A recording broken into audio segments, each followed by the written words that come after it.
The Duke and the Duchess of Cambridge, they are back in England this morning after a whirlwind three-day visit to the United States. They capped off their trip with an evening gala at New York's Metropolitan Museum of Art.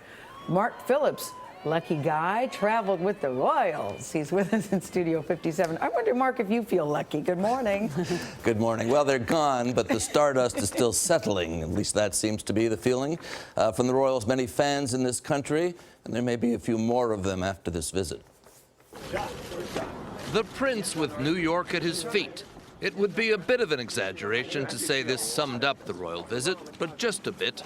Whether on top of the Empire State Building, or getting down with the kids at a community center, or hobnobbing with sporting royalty, or in solemn remembrance at the 9/11 memorial, or making a glamorous entry to the gala dinner last night, this is a couple that scrubs up well.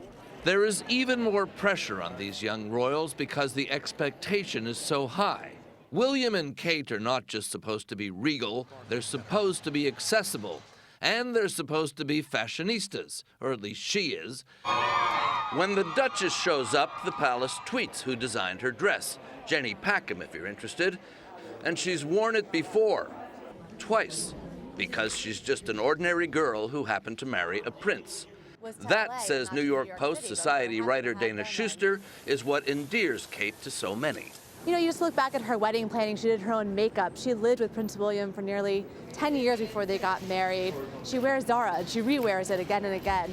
William and Kate are royals in the tradition of William's mother, Diana. She set the standard for modern royal glamour. She became the model for royals with a cause. So William campaigns against rare animal trafficking. What's your name? Tammy. Kate works for underprivileged kids, and they dress it all up so well.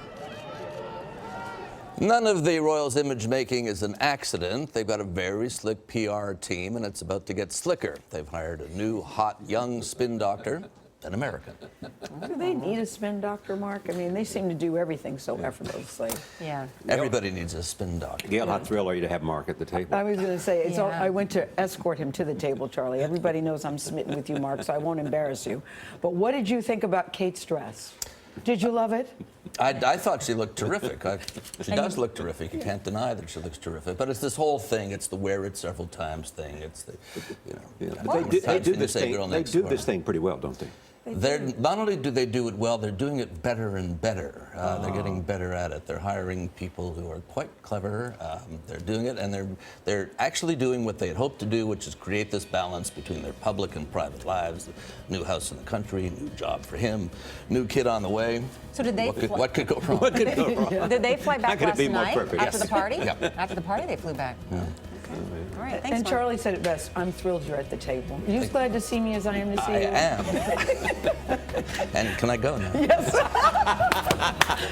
What are Yes, you doing? Mark. Do you have any plans for dinner tonight? Yes, you are dismissed. Enough is enough. Yeah, I think the airlines have plans for my dinner. Thanks, Mark. Sorry about that. All right. Charlie just said, welcome to my world. Yes. Yes. Bye, Mark.